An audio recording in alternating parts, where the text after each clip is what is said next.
Salve, salve, evoluídos! Estamos de volta com mais um episódio do Evoluir Podcast. O podcast que desmistifica a psicologia. O podcast que traz a psicologia para você de forma mais simples, mais divertida, com convidados especiais e etc e tal. E hoje, gente, eu tô com uma convidada aqui fantástica, tá? Eu vou apresentar, uma lista muito grande aqui de qualificações. Mas eu vou, como eu sempre faço, eu vou falar sobre a vida pessoal, uma introdução da vida pessoal da minha convidada, depois da vida profissional e vice-versa, né? Misturando tudo. E depois a gente começa o bate-papo, que tem muita coisa para falar hoje. Hoje o tema é psicologia e educação, né? Os desafios que a psicologia e a educação, os pedagogos e os psicólogos encontram no ambiente de trabalho relacionado a essa área. A gente vai falar sobre os desafios, sobre as perspectivas, as possibilidades e tudo mais. Vai ser um bate-papo interessante, né, não? Cristiane de Carvalho Pinto, pedagoga, psicopedagoga, palestrante, professora da USP, especialista em neurociências aplicada à educação, especialista do transtorno do espectro autista, formação em é isso? Neuropsicologia. Neuropsicologia, também especialista em transtorno opositor desafiador, é isso? É isso. Ela também é consultora educacional e da família. Ela mora aqui em Bragança Paulista, ela é filha de seu Eduardo e dona Vilma, mãe do Lucas e da Isabela. Ela gosta de pedalar e lutar judô. Isso. Tanto é que eu te perguntei qual que é a diferença do judô e o jiu-jitsu. É né? isso aí. Ignorante, né? Gosta de viajar, apaixonada por música, pão com manteiga, café com leite e gosta da simplicidade, assim como eu e todos nós aqui no estúdio. Tudo Isso bem, aí. Cris? Tudo bem? Como é que você tá? Tudo bem, feliz de estar aqui. Eu também, feliz de te receber Obrigada aqui, pelo cara. convite. Para mim é um prazer falar sobre tudo isso, falar sobre educação. Prazer enorme. Então você tá no lugar certo, porque eu também sou apaixonado. As pessoas que me acompanham sabem, sou apaixonado em falar sobre psicologia, educação. Eu sou psicólogo, como as pessoas sabem, né? Mas o meu coração, ele tá na educação. Então, psicologia da educação, ela tem um lugarzinho ali no meu coração bem especial. E eu acho que vai ser um bate-papo interessante para as pessoas entenderem. A gente já conversou antes, né? Tem todo um levantamento de dados. A gente fez um podcast antes A já, gente né? já Só no fez bate-papo. A gente já fez um podcast de levantamento de informações e assim, o bate-papo foi muito interessante e baseado nisso, creio que hoje vai ser bacana o nosso bate-papo aqui. Bom, acho que eu tô falando demais, né, Cris? A gente fala muito, né? A gente fala muito, né, cara? Tem que ter umas 2 horas, só pra gente bater papo. Eu acho que é coisa de profissional de educação, É. isso aí. É, quem lida com o ser humano, quem lida com as pessoas, é isso, gosta de bater papo. Você sabe que meus pacientes, eles falam, Luiz, eu gosto de você porque você é um psicólogo que fala. Eu saí de um psicólogo porque ele só ficava me escutando, aquilo me dava um... Eu falei, não, eu falo. As pessoas gostam do retorno, né? Gostam de ouvir Exatamente. e ser ouvidas. Exatamente. Eu quero iniciar com o nosso bate-papo com uma pergunta bem desafiadora, assim, sabe? Que eu acho que vai permear aí, dar o tom desse momento nosso. Primeiramente, eu queria saber qual que é a relação, para as pessoas em casa, para as pessoas que estão ouvindo a gente saberem, né?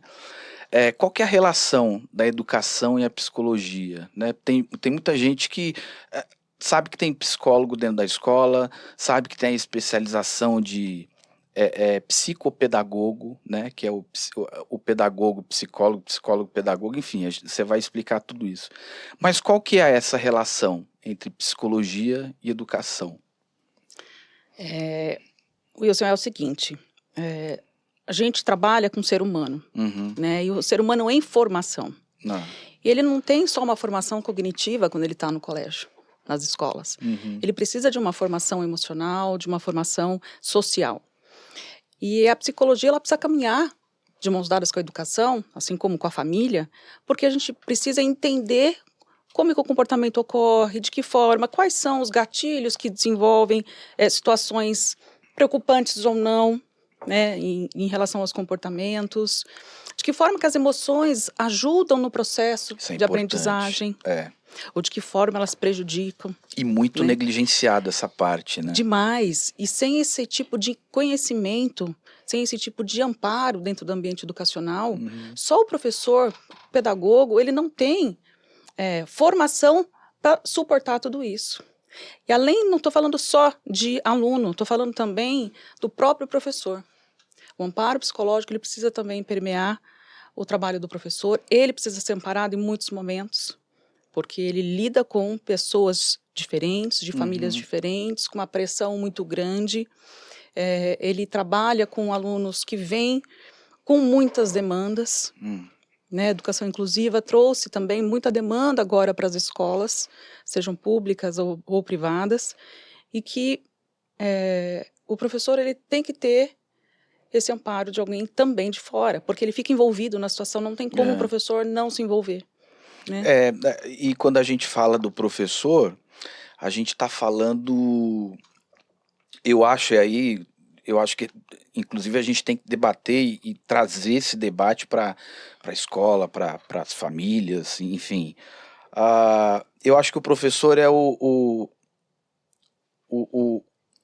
elo, né, que liga todos esses aspectos familiares, psicológicos, do estudante, existenciais, enfim, da instituição, porque acredito que se o professor ele não tiver essa condição, como você fala, né, a formação, a condição emocional, a condição psicológica, física, enfim, de recursos na escola, não tem como a gente fazer um trabalho bacana, né? Como é que você vai desenvolver um estudante que está em sala de aula se o próprio professor ele não tem esse suporte, né? E aí eu queria te perguntar em relação a isso, que eu acho que é uma pergunta muito polêmica. Vou te colocar em maus lençóis. Não, vamos que a gente adora uma polêmica. Não, é isso. Não é que é polêmica, né? Mas assim, a gente tem que tocar em algumas feridas, né? Sim. A gente tem que discutir, a gente tem que trazer essa discussão para nossa área, porque enquanto a gente ignora e negligencia isso, como eu acabei de falar, a gente não evolui. Você acha que as escolas estão preparadas? Você acha que as escolas elas realmente praticam esse cuidado com o professor? Você acha que as escolas fogem daquele discurso? Porque quando você vai fechar a matrícula é maravilhoso, né? Mas no dia a dia, e quem está dentro das escolas sabem, né? Quem está dentro das escolas sabe a demanda dos professores. Você acha que a escola liga para isso, Cristiane? Eu vejo, em dos lugares que eu passei, eu vejo uma preocupação. Porém, eu não vejo um entendimento da situação concreta. Vou explicar melhor. A gente tem a BNCC, que é o nosso parâmetro, né, a nossa base, que a gente tem para desenvolver as competências e as habilidades. E da 6ª à 10ª são habilidades socioemocionais, são competências socioemocionais. Sei. Antes da gente tentar desenvolver no aluno, o professor tem que desenvolver nele. Não existe outro caminho para isso. E a própria BNCC, o próprio documento em si, ele fala isso. Que a gente precisa ter, em primeiro lugar, o desenvolvimento dessas competências socioemocionais no professor. E se eu falo no professor, eu estou falando na instituição em si. E assim, a gente não está falando também, e eu queria complementar, e fique muito à vontade para concordar ou não.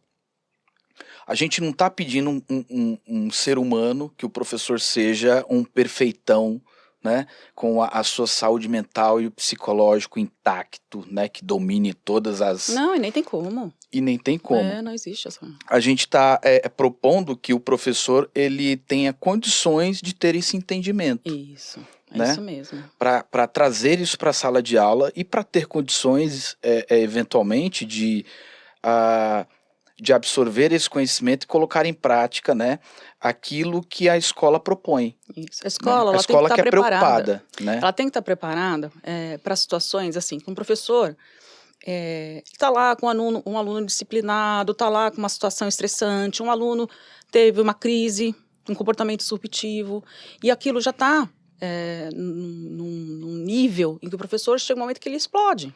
Ele precisa sair da sala. E esse contexto de alunos com comportamentos disruptivos é normal. Não, TDAH, é nossa rotina. Exato. Quem é professor sabe que a sala de aula é um estresse muito grande. Inclusive, nas escolas, o que eu ouvia muito pós-pandemia professores, vocês são heróis. Não sei como que vocês aguentam lidar com tudo isso, porque em casa eu não conseguia lidar com o meu. Vocês lidam com 30. Exato. Professora, eu estou vendo a aula, estou vendo aqui online a aula acontecer. Como que vocês conseguem fazer isso? Então, o professor, ele é um ser preparado para lidar com o outro, né? Mas a questão emocional, muitas vezes, ela é muito complicada diante de fatos, em que você pega um aluno que sofre maus tratos.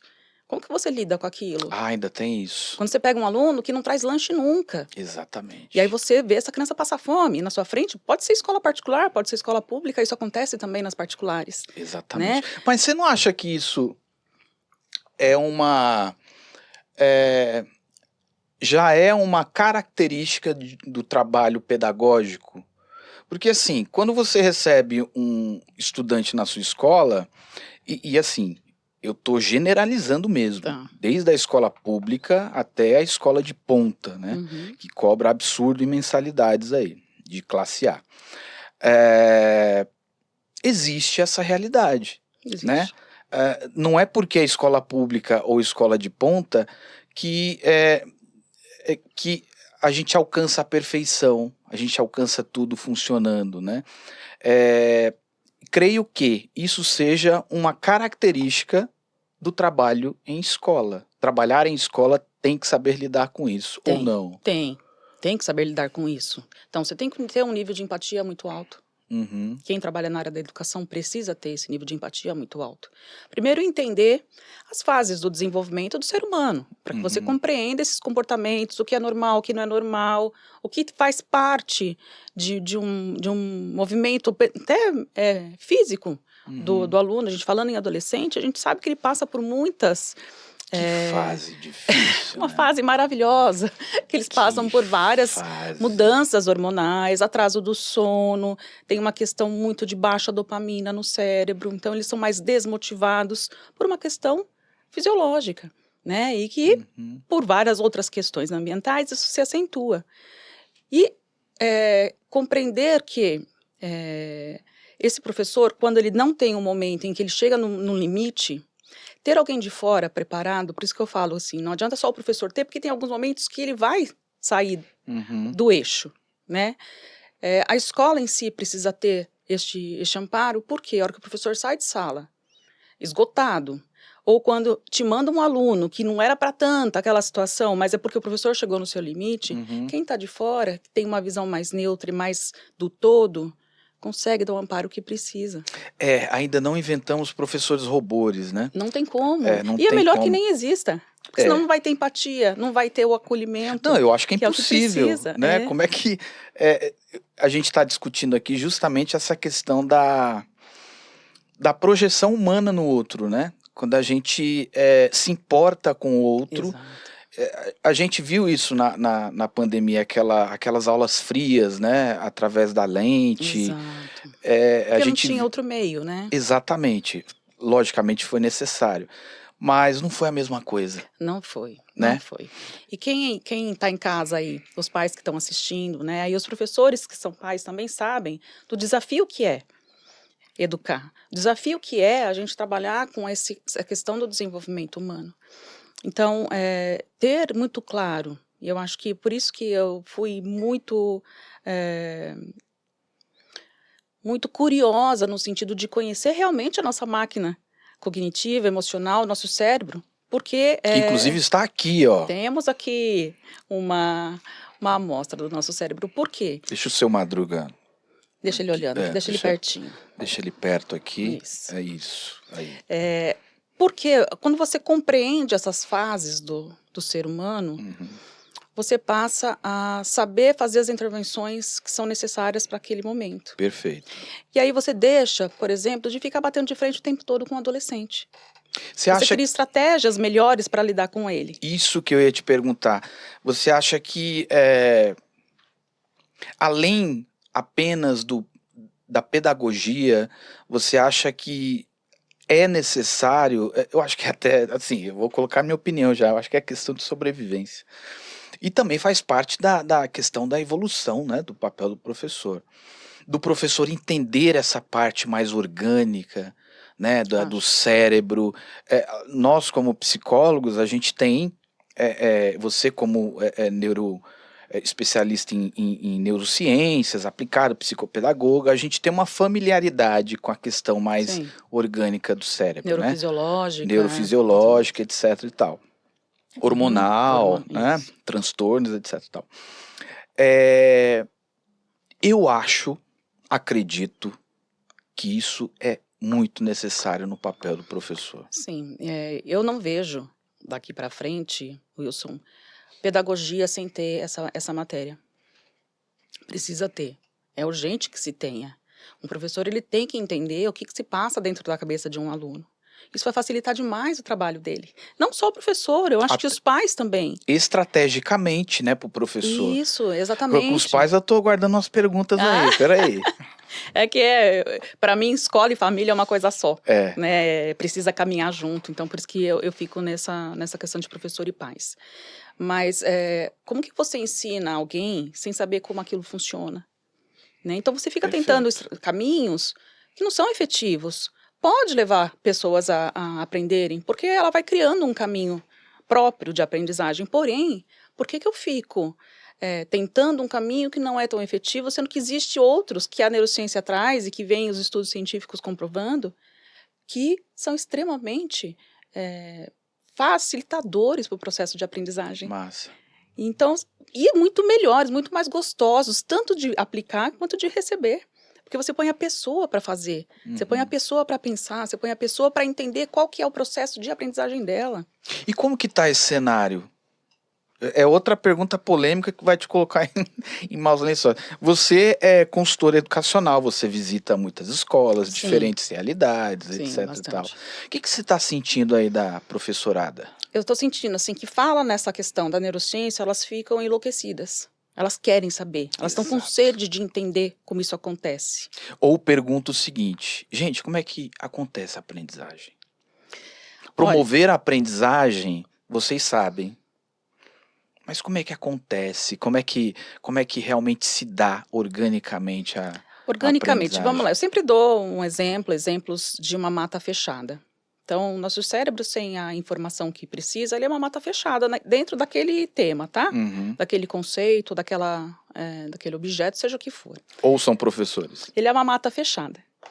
A partir do momento em que você vai dando os estímulos, você vai mostrando o que é.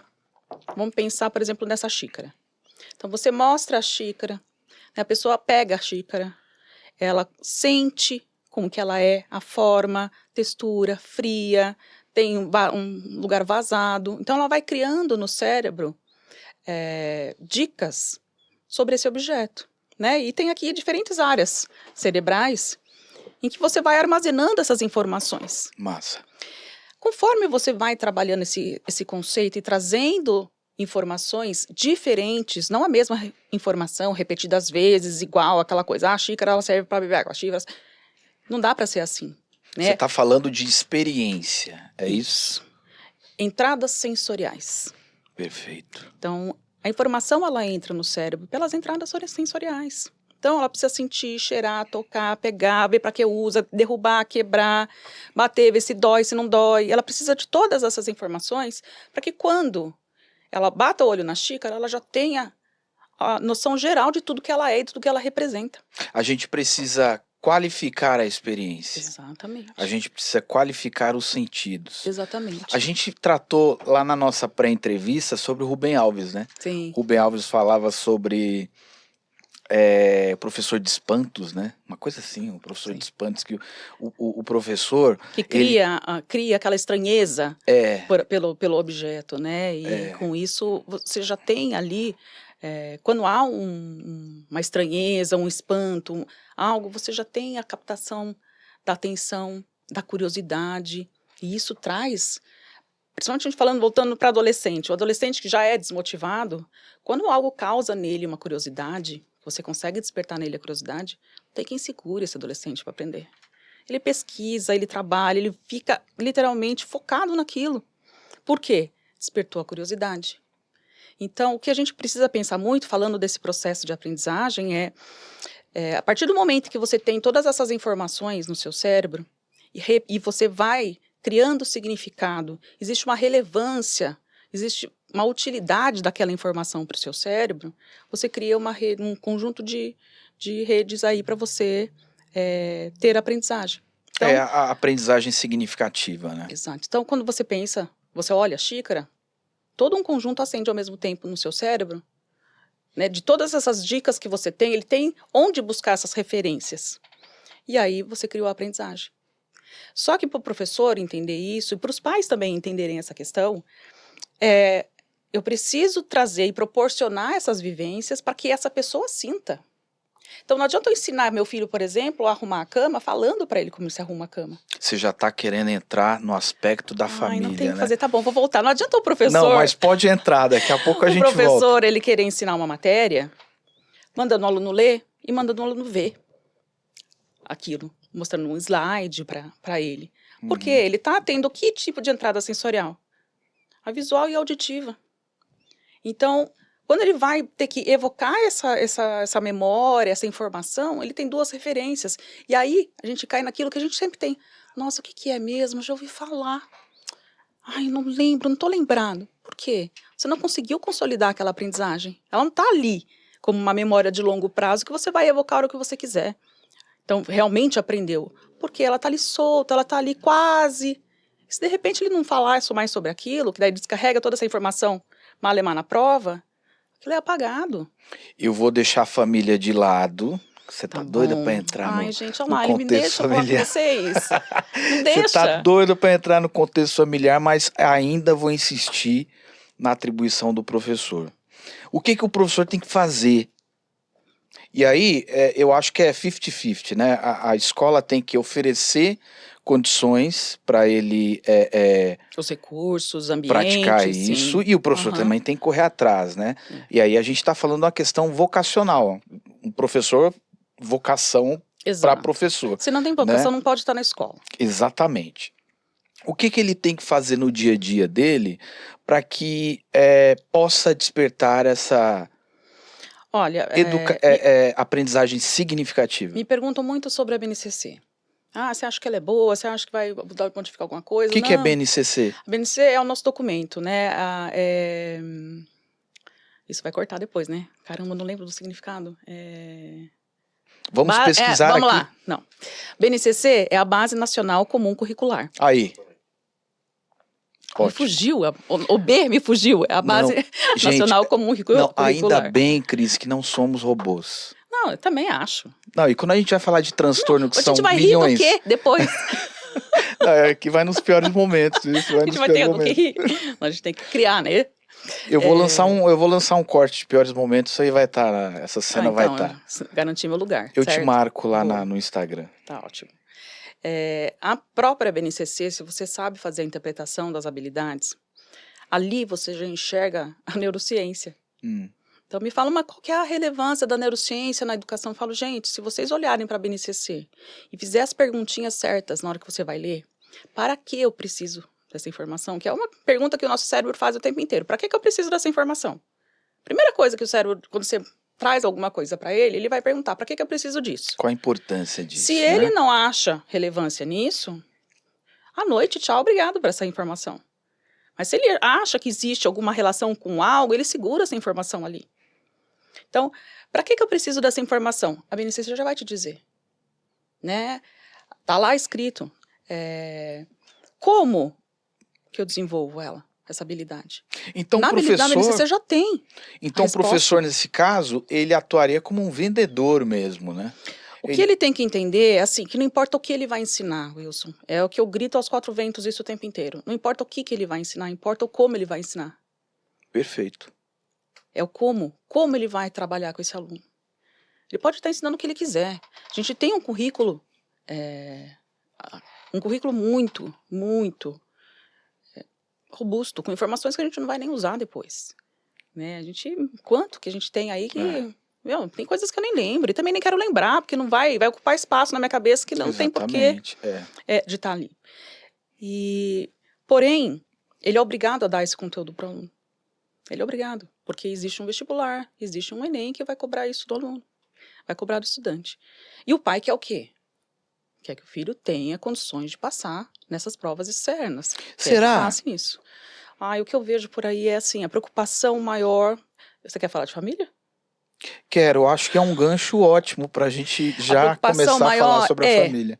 É essa aprovação em vestibular, essa aprovação em Enem, porque traz para ele essa possibilidade da universidade, que ainda essas questões não mudaram. Acredito que daqui a um tempo a gente vai ter uma modificação desse tipo de avaliação e de ingresso em universidade. Você a própria BNCC. Você como mãe, você quer um filho formado ou um filho feliz? Olha, eu tô meio fora da curva nesse sentido, porque eu tenho uma formação, como professora, eu queria meus filhos formados. Então, tenho uma filha formada fora já. E tenho um filho que ele prefere cursos técnicos, ele prefere outra coisa, até porque é um aluno, um filho TDAH, um transtorno ansioso, então ficar para ele numa universidade despreparada para alunos dessa forma, não vai, ele não se encaixa. Então, ele vai para cursos técnicos, né? Ele agora é corretor de imóveis, então ele vai procurando outro tipo de especialização, continua estudando, porém, dentro do que para ele consegue criar uma relevância maior. O Lucas. O Lucas. Porém, o que eu vejo nas escolas, tá, Wilson? Eu vou trazer a realidade do que eu vejo da maioria. Claro que existem exceções, mas a maioria. Agora a Cristiane consultora. A maioria quer essa aprovação. Porque a gente está num choque de geração. Então, a gente tem uma geração que pode ser que esta geração não busque uma universidade, não busque uma educação muito mais formalizada. Tá? Até porque as necessidades profissionais, a gente nem sabe quais serão. A gente não sabe o que a gente vai ter de profissão.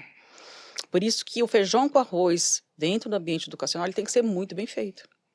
Porque esse aluno que você vai entregar lá na ponta, ele tem que ser um aluno capaz de escolher o que ele quiser, se formar no que ele quiser. Não adianta eu querer formar um aluno, ele tem que ser especialista para passar no ITA. Então eu vou dizer que treinar, porque ele tem que passar no ITA. Então, aí eu vou entrar na família, tá? Pô, até que enfim, graças a Deus, gente.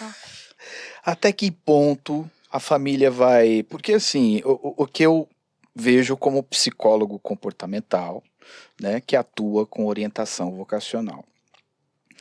Há muita influência da família nessa escolha. Né? Você falou em geração, a gente está falando de uma geração high-tech, uns caras que... crianças de 4 anos que pegam um celular, né? Adolescentes que sonham em ser tiktokers, influencers e etc e tal, e reconheçamos aqui que existem muitos cursos ótimos nessa área, mas o pessoal aqui do estúdio, né, Binho e Thiago, é uma galera que, né, que tem um know-how de uma área, um conhecimento de uma área interessante. E isso, esse mundo aqui, né, de produção audiovisual, por exemplo, isso encanta muito a rapaziada aí dessa geração. Decepcionando muitos pais. Exatamente. O que é equilíbrio nessa relação? Porque eu tô acompanhando muitos jovens que, cara, eu não me identifiquei ainda com a área X, com a área Y, e outra, eu posso até ter me identificado com a área Y ou X, mas a identificação dos meus pais é a área Z. Como que a gente trata isso, hein, Cris? Olha, a gente tem que trabalhar muito com psicoeducação, Wilson. Acho que isso é um dever da escola. Por que eu digo isso? A gente volta, né, nos agentes escola. Por isso que eu falo, para mim não tem como separar, porque eles são muito interligados.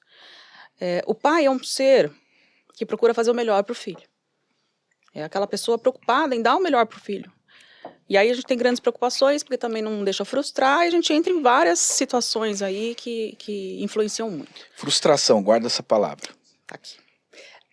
A gente tem uma influência muito grande, o ambiente externo tem uma influência muito grande na formação humana. Então, nos primeiros meses de vida, a gente já cria um balizador para essa criança do estresse. Isso depende de quê? Da família. Então, o ambiente que ele está. Então, a gente tem uma questão neurobiológica que é balizada de acordo com as experiências dos primeiros meses de vida. Ah, interessante isso. E com isso, essa criança vai tendo um poder de resiliência maior ou não. Um exemplo bobinho que eu vou dar. Gosto de exemplos. Isso foi uma pesquisa, tá? De um artigo científico. Um macaquinho. Então, existiam famílias de macacos e um macaquinho, cada macaquinho com a sua mãe. Tinham nascido, eram recém-nascidos ali, estavam ali.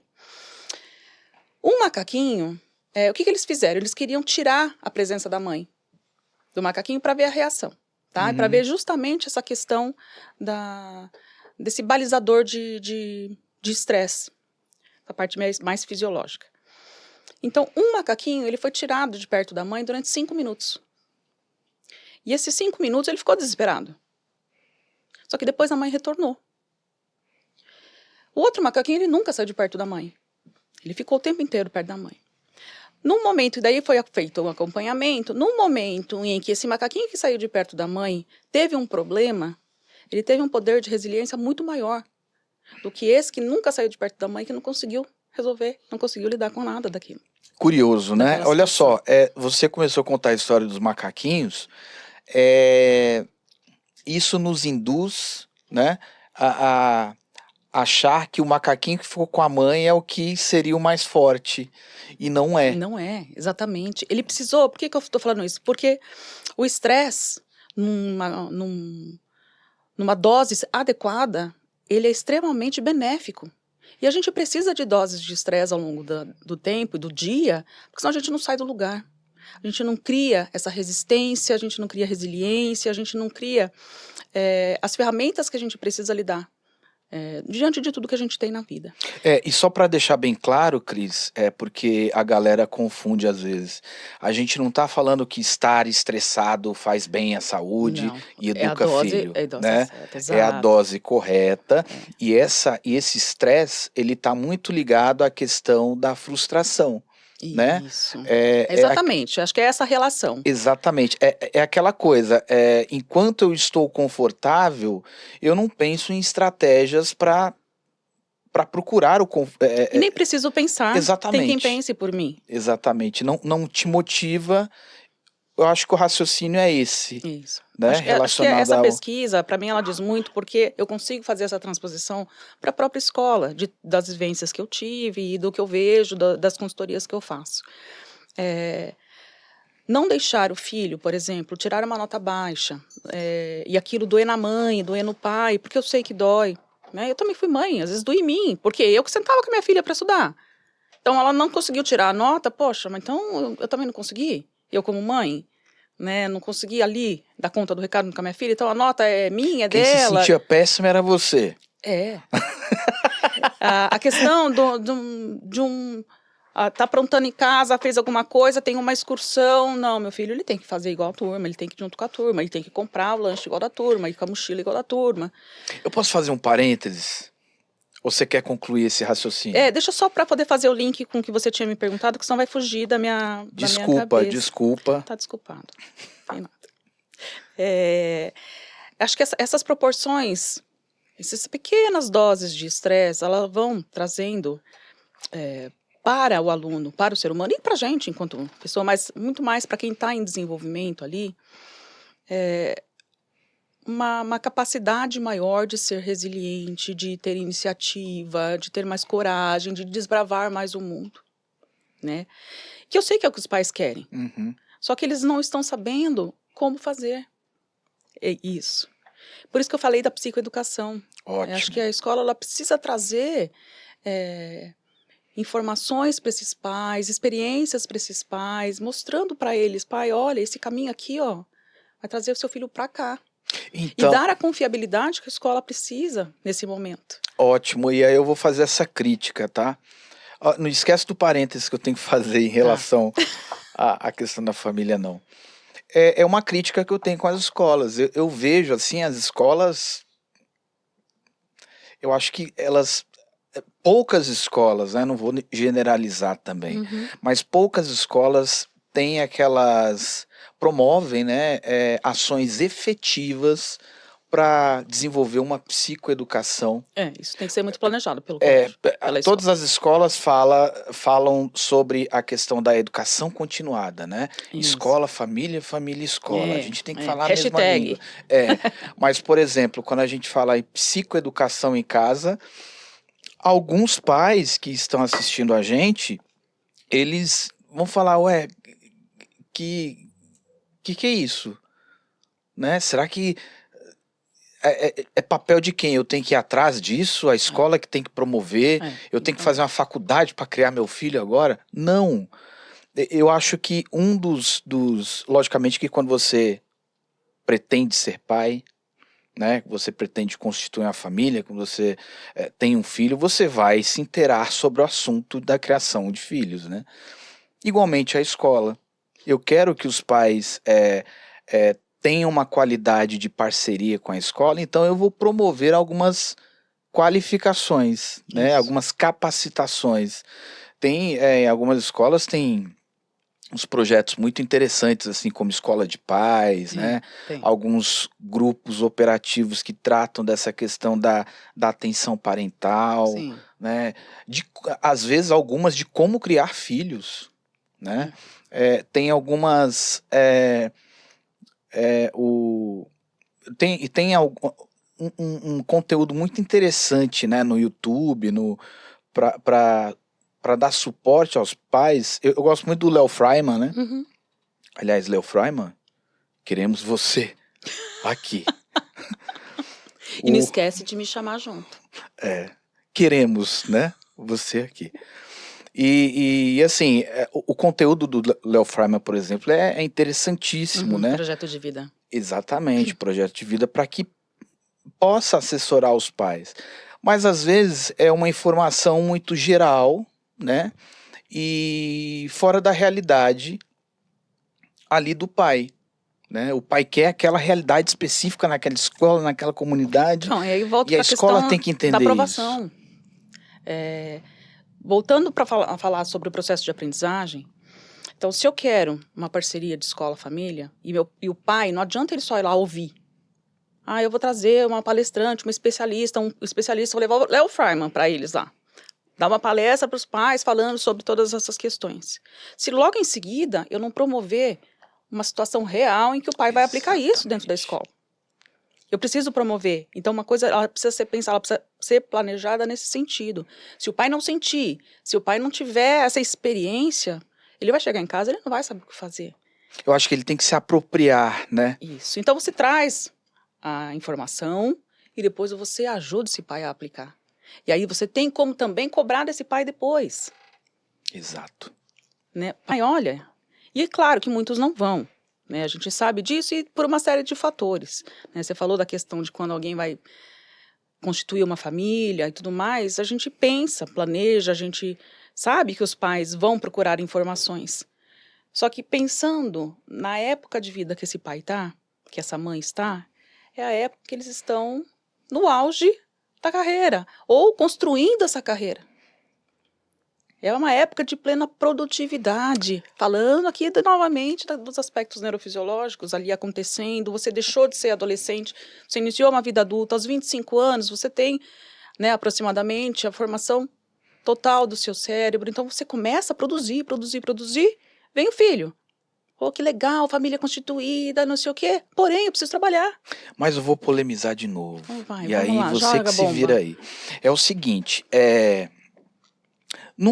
não é uma coisa paradoxal, contraditória. E aí se você pegar a realidade nossa que lida com os pais, né? Que a gente lida com os pais, o pai falar que o objeto mais importante, a missão da vida dele e o sacrifício é tudo pelo filho, e o cara não comparece numa reunião de pais. Sim. E o cara prefere ficar 16 horas no escritório. Na cabeça dele, Wilson, assim, ele tá dando pro filho o melhor, ele tá dando a melhor escola ou a melhor oportunidade dentro do que ele pode. Pode ser uma escola pública. Tá? Então isso não é óbvio. Não. Pode ser uma escola pública, porém ele tá trazendo, comprando a mochila que precisa, ele tá ali trabalhando para dar o melhor, tá? Então, a gente está falando de caçadores-coletores, voltando para a época da nossa formação genética, mas a gente está falando de caçadores-coletores que vão desbravar a vida aí para garantir a subsistência da família, tá? A gente foi geneticamente programado para isso. Porém, a gente tem uma nova fase também das mulheres nesse sentido, que antes ficavam em casa cuidando da família, dos filhos e garantindo para esse ser em desenvolvimento tudo o que ele precisava nas questões de maturação, de desenvolvimento, neurodesenvolvimento, aquilo lá, porque ela oportunizava isso. Agora a gente tem... Caçar o mamute e colocar ali à disposição da família era o suficiente. Era o suficiente. O que a gente tem hoje? E depois a gente pode falar de saúde mental e todos esses aspectos da nossa sociedade atual. A gente tem hoje os pais que estão nesta batalha pelos recursos físicos, materiais, para os filhos, para a família, tá? Porém, entendendo a sociedade que a gente tem, porque a gente já não está mais lá atrás, agora a gente está na contemporaneidade, a gente está numa era muito diferente, com uma geração muito esperta, que demanda muito. Energia, nossa. Ele não precisa estar 12 horas por dia com o filho dele. Se ele tiver 2 horas do dia dele, se ele tiver meia hora com o dia dele, em que haja uma interação efetiva... Qualidade. Você já tem garantido ali muita coisa. Inclusive, uma intervenção precoce para doenças mentais. Vamos pensar nesse sentido. Ótimo. Que já vira um gancho para o nosso próximo tema aqui. Porque você tem a interação correta. Por isso, quando eu falo assim, ele não vai na reunião de pai... Vamos ver de que forma a escola precisa pensar nessas questões. Em que momento, se o pai não vai, a mãe consegue levar aquela informação ou proporcionar algum momento no ano em que esse pai consiga ir. Um momento no ano que esse pai consiga ir e aplicar isso que a escola está tentando passar no sentido dessa interação. Vamos ensinar como interage. Deixa os dois brincarem. Em que ele não olhe para o celular, em que ele não olhe para outras coisas que distraiam ele da atenção. Ok, eu entendo. Aí a gente conclui que a escola tem que pensar em estratégias para atrair esse pai, para capacitar esse pai a ser pai, né? A gente está falando do pai, da mãe, enfim. Porque a escola precisa desse pai assim, para dar continuidade no processo de aprendizagem que a escola começa na escola, que começa. E aí a gente entra naquele papo também do Tostines, né? A gente sabe se Tostines vende mais porque é fresquinho, ou se é fresquinho porque vende mais. Porque os pais não comparecem na reunião por quê? Porque falta envolvimento ou porque a reunião escolar é chata? Aí também, acho que são duas as questões. Então, até muitos utilizam da questão da reunião chata para não ir e estar trabalhando, tá? Então, a gente tem sim essas duas questões. Assim como criança, assim como a gente vamos parar para pensar na gente. Quanto tempo você para ficar ouvindo uma coisa que para você não faz sentido? Ou que você já sabe, ou que você não quer ouvir. Mas você é uma privilegiada, você tem as duas posições aí, você tem a posição de mãe, você tem a posição, e nós temos a posição de profissional, sim, né? Da escola. Eu consigo me colocar nas duas posições. Ô, escola, as reuniões são chatas. Ou pensa em alguma coisa. O pai, tudo bem, é um motivo ótimo, ele tem que estar motivado para saber do filho, mas, poxa, né, a gente acabou de falar, o tempo é precioso, né? Mas as reuniões são chatas, as reuniões das escolas, você falou, né? Chamar o Léo Freiman. Se chamar o Léo Freiman por uma coisa descontextualizada, né, com o que está acontecendo ali na reunião. O pai tem que ver sentido. Isso. Exatamente. Por isso que eu sempre, nas consultorias que eu faço e da forma como eu sempre trabalhei, o que você precisa falar com o pai não é na reunião, em relação à evolução do filho. Você vai lidando com este pai, com os alunos que estão com dificuldade, de forma paralela, no dia a dia. Exato. Porque senão você não tem uma chance. Na reunião de pais, você já fechou a nota, você já fechou aquele ciclo. Então, durante esse processo, você tem que trabalhar com esse pai. Para ele ir mudando a rota dentro de casa também. Exato. Eu acredito que a nota seja um elemento ali um elemento muito frio, Sim. Tá? Que aponta para a escola que tem algum problema ou está indo tudo bem. Eu acho que nem a boa nota aponta se está tudo bem com o aluno. A gente tem problemas seríssimos de alunos excelentes em nota. Exato. Mas com muita dificuldade em vários aspectos que vão trazer para ele prejuízos muito mais sérios depois. Exato, relacionais, etc e tal. Inclusive a gente tratou sobre, para quem não está ligado, estamos em Bragança Paulista, né? E essa semana passada houve um caso de uma escola de Ponto em São Paulo, né? O Colégio Bandeirantes, onde teve um caso de suicídio de um estudante, onde repercutiu bem aqui no nosso estado e que houveram áudios, né? Que ele quase uma... Ele enviou mensagem para as pessoas. Exatamente, é quase uma questão terapêutica que ele coloca ali nos áudios, né? Explica os motivos, toda a sua angústia. As pessoas. É até difícil ouvir esse áudio. E ocorreu, né, infelizmente, o suicídio desse rapaz. E aí a gente se pergunta, né? Inclusive a gente vai até colocar aí para você a reportagem. A gente até se pergunta, né? A escola não tinha visto isso. Essa escola tinha um psicólogo capacitado ou um orientador educacional, porque são duas coisas diferentes, né? Até que ponto a escola qualificou esse profissional para ter esse olhar? Esse caso foi bem chocante, assim. Acho que eu ouvi o áudio, isso me pegou muito. Ver essa pessoa gritando por uma ajuda, e ele gritou em muitos momentos e não foi ouvido, né? Inclusive dentro de casa. Então, ele era homossexual e um adolescente que já tem uma parte hormonal muito mexida ali. Então, vários aspectos contribuíram para essa tomada de decisão. E ele sofria bullying, e ele diz muito que, assim, não foram só esses colegas que faziam bullying com ele que contribuíram para isso. Foram todas as pessoas que são omissas, a própria escola que não deu ouvido. Então, existe a família, né? Acho que dentro do ambiente familiar dele deveria haver alguma cobrança, não deveriam olhar para a dor dele. A escola, junto com a família, sempre, tá? Então, tem que criar um programa de combate, de intervenção precoce. Cris, mas tem que sair da mesmice. Tem que sair do falatório. Né? Então, é isso que eu sempre digo. Se você não criar algo em que você traga informação e a aplicação disso, não adianta. Você, como consultora educacional, você deve sugerir, assim como eu também sugiro, projetos, né, para a escola que, poxa, a gente vê que é um café com leite, um faz de conta. Não adianta falar sobre bullying, o assunto. Né? Assim, o que eu vejo vamos falar sobre o assunto? Vamos explicar o que é o bullying?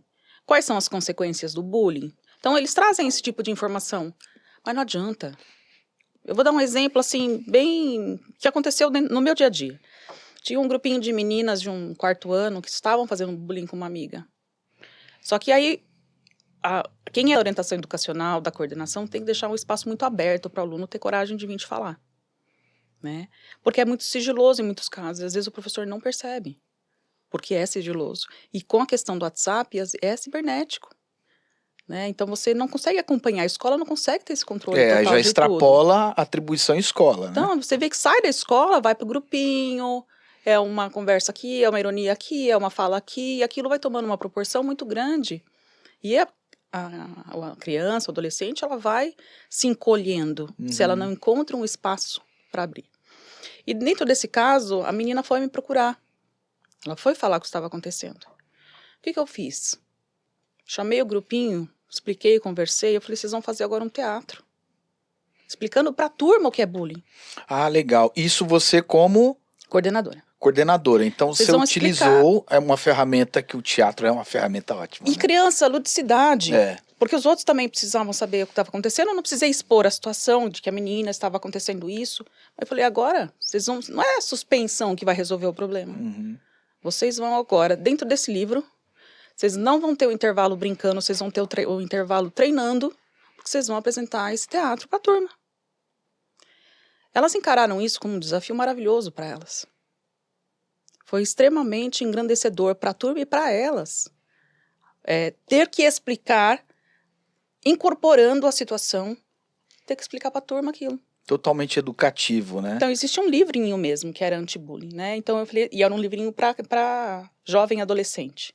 Falei, agora vocês vão fazer isso. Porque se a pessoa não se coloca no lugar, se a pessoa não vivencia, se quem tá ali não vai só ouvir falar, eu sei o que é bullying. Tá, beleza, mas qual é a situação que ocorre real? Como é que a pessoa se sente? O que acontece depois? Quais são as consequências? O que a escola faz a respeito? Exato. Qual que é a cultura institucional da escola para tratar desse caso? E é claro que eu chamei as mães, eu falei, olha mães, aconteceu isso. Elas vão ficar até 8 dias, né, contando o fim de semana, elas vão ficar treinando no recreio. Porque aconteceu isso, isso e isso, e agora elas vão apresentar para a turma.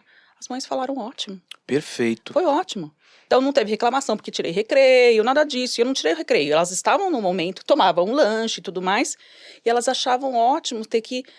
Elas iam na minha sala, eu posso pegar tal acessório para fazer tal coisa? Não pode. Perfeito. E eu sempre ia olhar se elas realmente estavam fazendo. Ou seja, não era largado. Existia um acompanhamento. Elas sabiam que estavam sendo supervisionadas. Propósito, né? Porém, elas incorporaram isso e nunca mais isso aconteceu. O resultado foi legal. Foi. Eu tenho uma outra pergunta para você que eu acho que é... Quanto tempo a gente tem aí, hein, Binho? Quanto tempo? Temos? 30? Já foi 1 hora. Uhum. A gente tá falando com a produção aqui, tá, gente? Porque a gente atrasou, né, Cris? Ah, é, né? Ela não achou o endereço do... Ah, gente, ele não me deu um número. Do estúdio. Polêmica. Quando você vai tratar algumas questões dos alunos, e aí eu sinto muito isso, tá? Tanto como psicólogo escolar, como psicólogo de clínica. A projeção do que é do pai no estudante, né? Nessas tratativas de orientação vocacional, isso é muito clássico, né? Poxa, eu nunca consegui passar num vestibular de medicina, eu quero que meu filho se mate até passar no vestibular de medicina, né? Tem aquela coisa da projeção, da expectativa do pai, Quem que né? quer passar no vestibular de medicina? Exatamente. Quem que quer passar no vestibular de medicina? Quem que quer ter um troféu de filho? Exatamente. Você está querendo reparar o quê na tua história, né? Uhum. E acaba realmente que a gente cai naquele dilema. Você quer um filho formado ou feliz, né? Até que ponto você vai respeitar a individualidade dele? A gente tinha começado esse assunto e a gente não concluiu, né? Em relação à projeção dos pais. Porque eu funciono através de... Eu sabe também. aqueles mapas Agora mentais? Que eu lembrei que a gente estava nessa. E vai ao encontro da questão da saúde mental e do parênteses que você não me lembrou. Eu lembrei ele agora, mas ele estava quietinho aqui em mim. Eu falei, eu vou falar. Tá, é o parênteses. Parêntese. Saúde mental. Saúde mental dos pais. A gente tem um problema sério na sociedade, né? Isso tem entrado muito nas escolas também, com as crianças. E não adolescente, criança.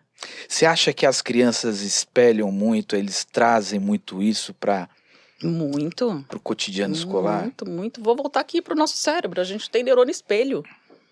A gente aprende a ser ser humano também olhando o outro e imitando os comportamentos.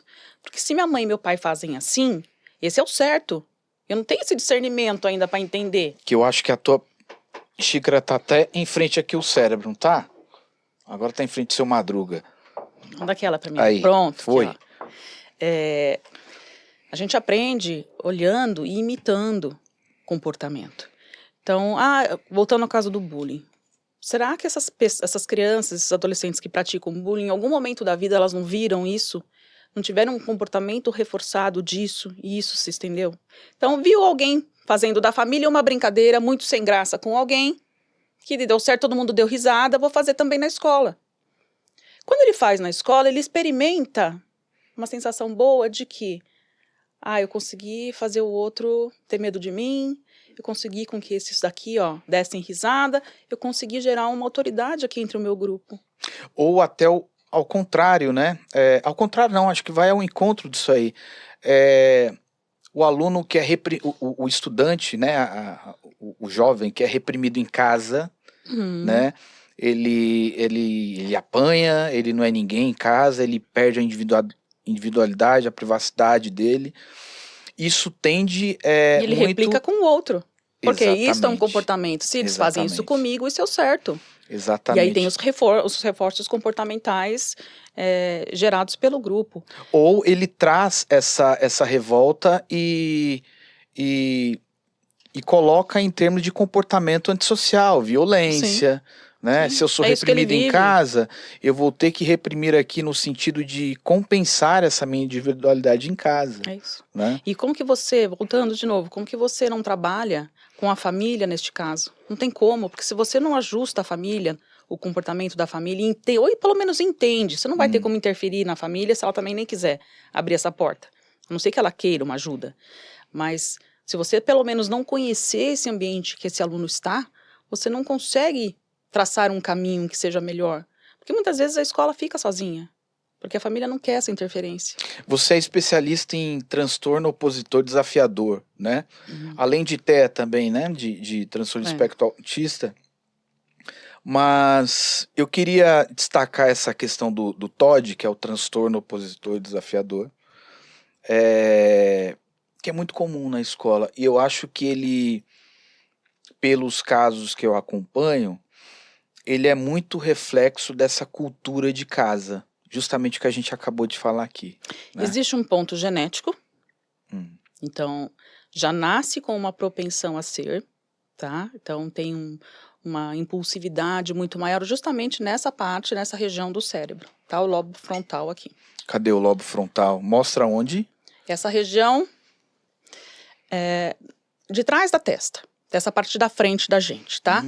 Aqui. Justamente aqui, nós temos as funções executivas, nós temos várias situações importantíssimas de controle de comportamento, controle de emoção, gerenciamento de tempo, tudo isso nessa região. Não é de verdade tá, gente? Quem tem o transtorno desafiador opositivo, quem tem o transtorno do espectro autista, quem tem o transtorno de déficit de atenção e hiperatividade, existe um déficit nessa região. Então, o controle de impulsos é prejudicado, a regulação emocional é prejudicada, então a frustração é muito mais intensa, né? Por que eles enfrentam muita autoridade, quem é o transtorno opositor? Porque eles não têm freio. Eu quero porque eu quero e vai ser. Quem é você para dizer que não, se eu quero?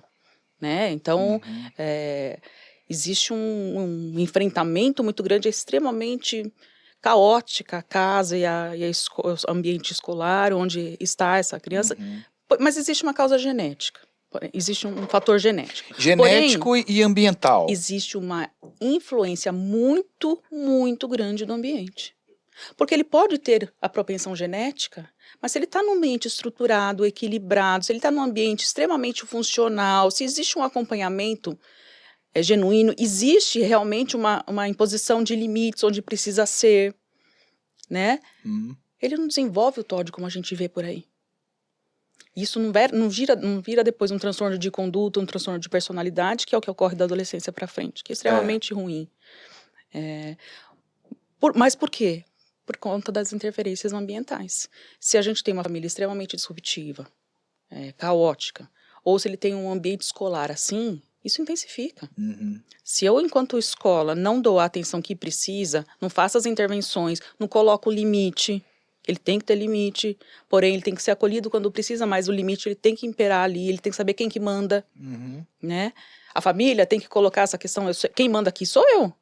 Adulta sou eu, aqui quem paga suas contas sou eu, e tem que chegar nesse nível. Eu vi uma vez uma conversa da Ana Beatriz Barbosa e Silva, ela dizendo assim, que ela foi receber...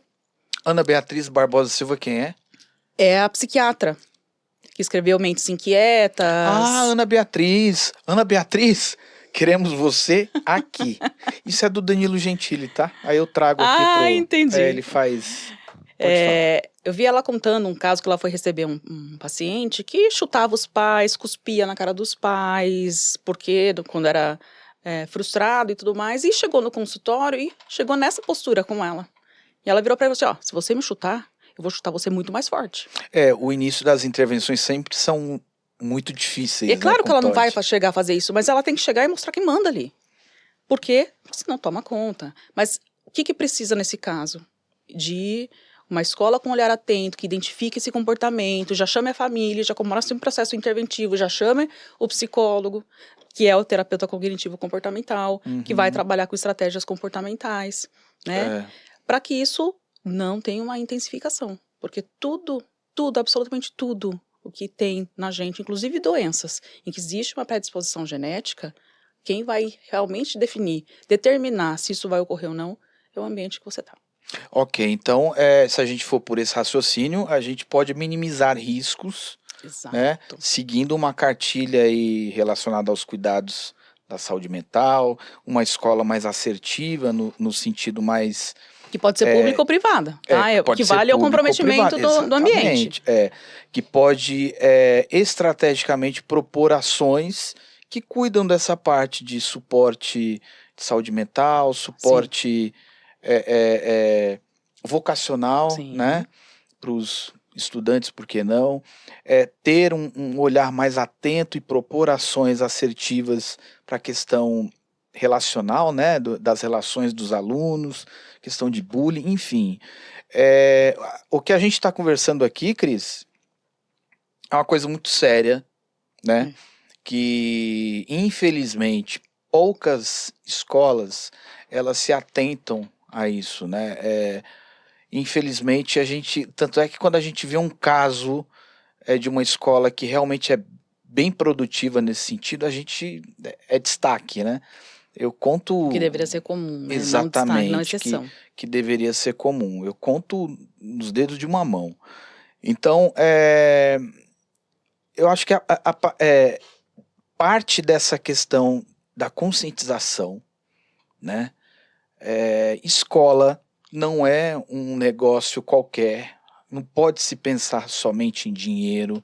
Eu acho que é uma missão dada, sabe? Você está tratando com pessoas, não é uma indústria. A indústria também trata com pessoas, mas a gente forma. Ela precisa de dinheiro, né? Então, a pública recebe os recursos de fora, então voltando para a escola particular, ela precisa funcionar, ela precisa ter recurso, ela precisa ter matrícula, ela precisa de rematrícula, ela precisa de tudo isso. Mas eu acho que precisa de um comprometimento, uma missão mais... Porém, quem faz o gerenciamento pedagógico, né? A instituição que está como um todo envolvida, ela tem que ter esse olhar para o ser humano. Então, acho que por isso que existe diretor pedagógico, diretor administrativo, porque um tem que olhar para número, porque tem que fazer funcionar, mas o outro tem que olhar em como fazer todas essas questões funcionarem. Exatamente. Né? Então, e fica uma indagação. Agora é minha vez, gente.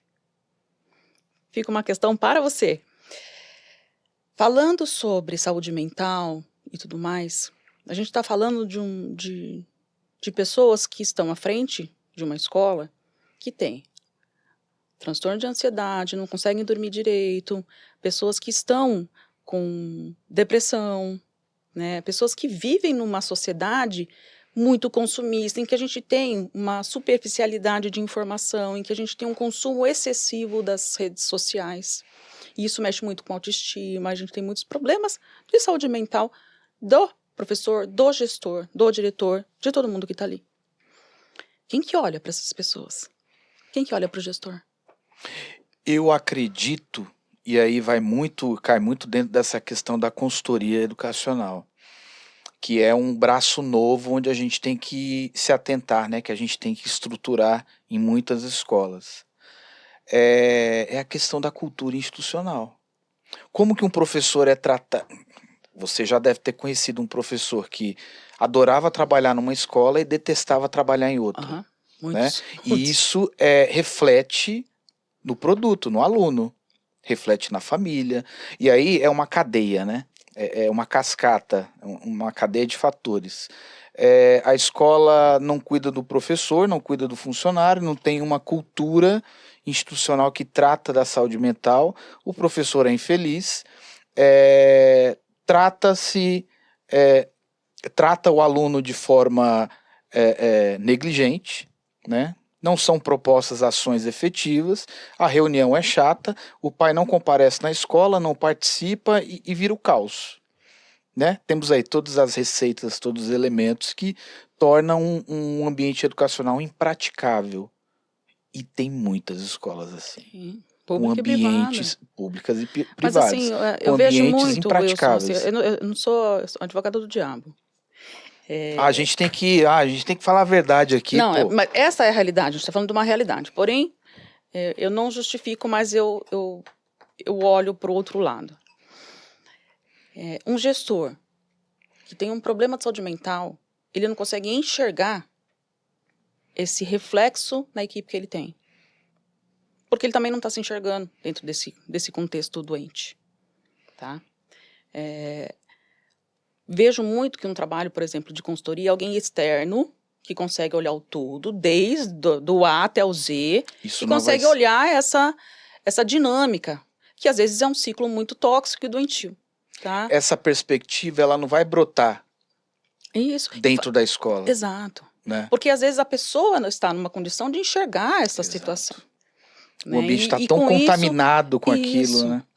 Está um ambiente tóxico, e isso escola pública, que eu já visitei e visito muito, no Brasil inteiro, em que eu tenho prefeituras em que existe uma secretaria de educação, existe o prefeito, existe toda a cobrança em relação à entrega de avaliações PISA, e entre outras avaliações externas que essas escolas sofrem para poder ter um índice de IDEB e tudo mais, porque a prefeitura depende dessas notas para que ele receba recurso.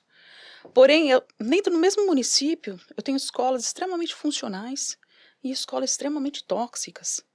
Porque quem está ali gerindo isso é alguém que está com um problema seríssimo, mas não consegue enxergar aquilo. Porque já está envolto na situação, está depressivo, está com um transtorno de ansiedade, quer tudo para agora, para ontem, tudo e está atropelando tudo que tem para atropelar.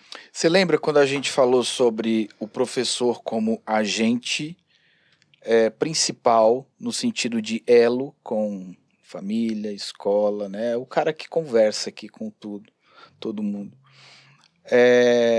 O gestor ele ganha essa importância também, no sentido da reflexão, e aí somente uma consultoria de fora vai oferecer isso. Que produto, que serviço, que escola. E aí, quando a gente fala escola, a gente está falando uma indústria. A escola tem uma missão de desenvolver pessoas. Que sempre na ponta, quem sofre qualquer consequência, seja positiva ou não, é o aluno. Exatamente. Que escola eu estou entregando para essa comunidade? Né? Qual que é a responsabilidade quando eu assino um contrato com uma família e esse aluno, eu tenho a responsabilidade de desenvolver esse aluno durante o ensino médio, por exemplo. Né? Qual a qualidade de professor que ele vai ter na sala de aula? Esse cara tá bem? Isso tem que ser visto. Né? Então, assim, é uma coisa complexa. Se você bater o olho no professor, já olhar que o negócio não tá bom, chama ele de canto. Vem cá, professor, como é que você tá? Tá tudo bem?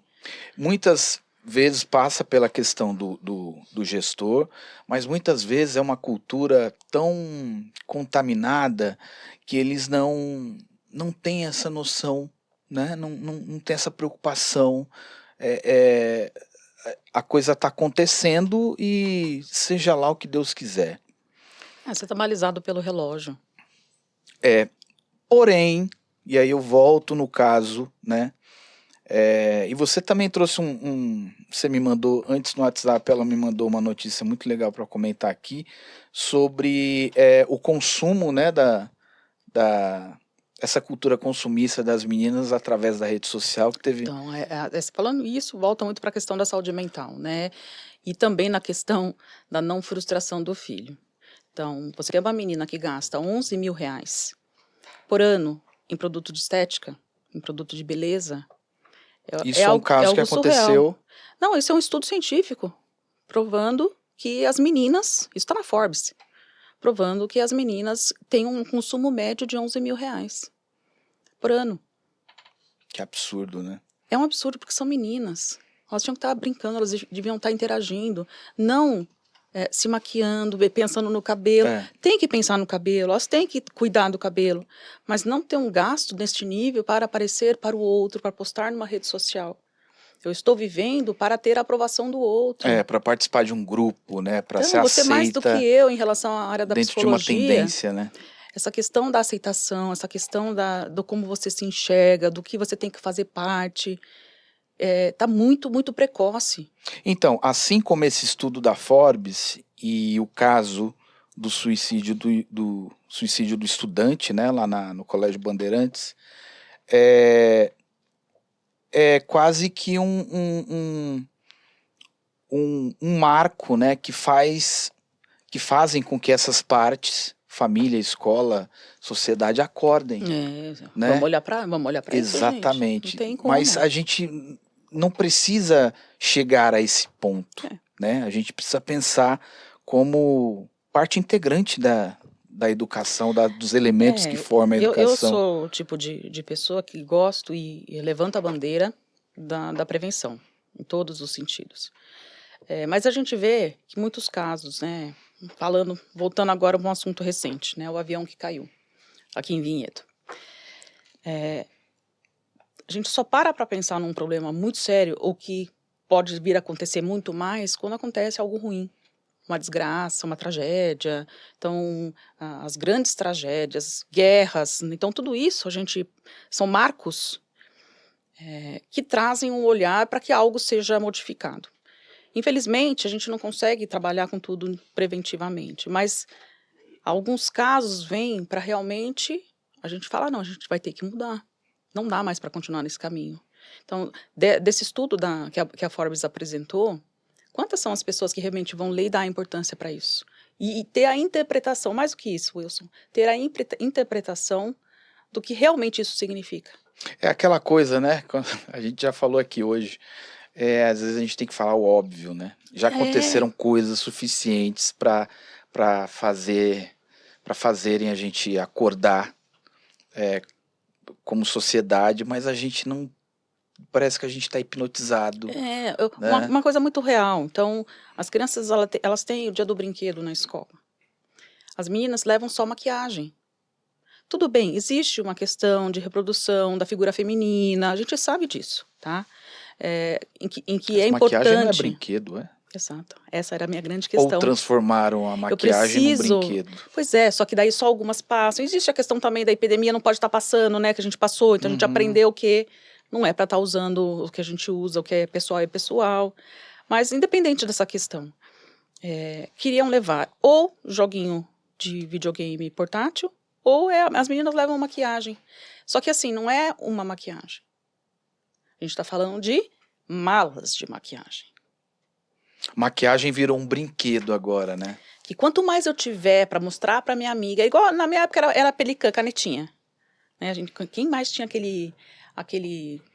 aquela mala com canetinha e tudo mais? Mas a canetinha é uma ferramenta pedagógica, né? Exatamente, que artística, você usa no momento adequado. Exatamente. Você não vai parar no momento em que existe uma escola que proporciona aquele ambiente de interação, porque o dia do brinquedo, ele mais do que para você compartilhar um brinquedo que você goste com um colega que esteja ali e você ter uma socialização. A gente está falando de desenvolvimento de habilidades socioemocionais, né? Então, levar malas e malas de maquiagem, fazer a mãe comprar, eu via as birras, tinha que ter todos os sabores do batom, porque senão não estava bom, né? Tinha esse Carmel, uma coisa assim que chama esse batonzinho, tenho que ter todos os sabores. E a mãe sai de onde tiver que sair para ir comprar aquilo. Né? Aí volta, por que eu tenho que ter tudo? O que eu tenho que ter para mostrar para os outros? Então, o excesso, acho que é a palavra que define as questões. O excesso de cautela, o excesso de recurso, né? Essa coisa desmedida, sem o excesso pensar de negligência. sem pensar nas consequências que isso podem ocorrer. Muitos pais até escutam a gente falando sobre isso, né? O quanto isso pode ser prejudicial. Olha lá na frente, olha, eles estão nessa fase de desenvolvimento, né? Se a gente vai por esse caminho, só que é tão mais... existe um gasto de energia tão maior em dizer não, em sustentar o não, que abre-se mão de sustentar esse não. Não vou comprar agora, hoje não é teu aniversário, né? Hoje não é nenhuma data. Gera-se uma indisposição, uma frustração, gera-se ali um descontentamento que precisa de algumas intervenções após o não. Não sabe esperar, não sabe aguardar um momento propício para aquilo. Então, voltando falar de saúde mental, essa questão da recompensa imediata, porque o nosso cérebro, ele gosta do prazer, ele gosta da recompensa, né? E para isso a gente tem que saber quando que se recompensa. Então, para eu poder planejar, para eu poder ter uma carreira, eu preciso estudar, não vou ter agora. Então, eu tenho um tempo, preciso aguardar esse tempo e me dedicar para ele. Trabalho é a mesma coisa, você trabalha 30 dias para você receber o seu salário. Então, você tem que esperar essa questão da recompensa por algo que você se dedicou. Então, o que eu vejo agora, e a gente também está muito nessa, de ter as coisas imediatamente. Cultura imediatista. Isso causa um transtorno de ansiedade absurdo e de frustração, nível baixo de frustração, de resiliência. Então, a gente está com fome, eu não vou parar para comprar comida no supermercado para eu ir fazer. Eu passo num fast food, que está ali rápido, já resolve meu problema, até porque eu tenho hora. Cara, Cris, isso é um assunto maravilhoso para um segundo podcast. Isso aí. A gente deveria fazer essa ou uma palestra sua, né? Quando você tiver uma palestra, você me convida, Pode deixar. para eu estar lá na plateia ou Em breve participar vai também. ter. Ou a gente faz isso aqui, ó, na palestra. É, isso aí, bate-papo. A gente tá acabando o tempo aqui, infelizmente. Você passaria uma noite inteira, né, falando aqui. A gente ficaria... Educador é assim mesmo. É, assunto que gosta, né? E nem estando na sala dos professores, né?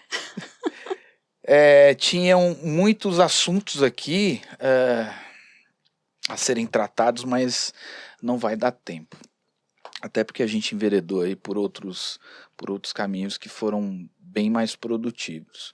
Mas eu gostaria de já deixar um convite para você, logo quando você puder, para a gente tratar sobre essa questão de... Faltou inteligência emocional, faltou a questão da inclusão pedagógica, faltou falar mais sobre a questão da frustração, e faltou mais a gente trocar figurinha de como que tá o mercado e etc e tal. Mas... a gente marca. Queria te agradecer. Eu que agradeço. Obrigada, viu? Foi muito bom. Eu que te agradeço. E, assim... estar aqui para mim é muito legal bater papo, falar sobre essas questões, o que nos incomoda, de que forma a gente pode ajudar, né? Trazer soluções para a família, trazer soluções para as escolas, ajudá-los a pensar nisso, trazer um olhar de fora. Acho que esse nosso trabalho, ele é muito importante, Wilson, e ter esse espaço para poder as pessoas saberem de tudo isso, entenderem um pouquinho da gente, é muito legal. Obrigado pelo convite.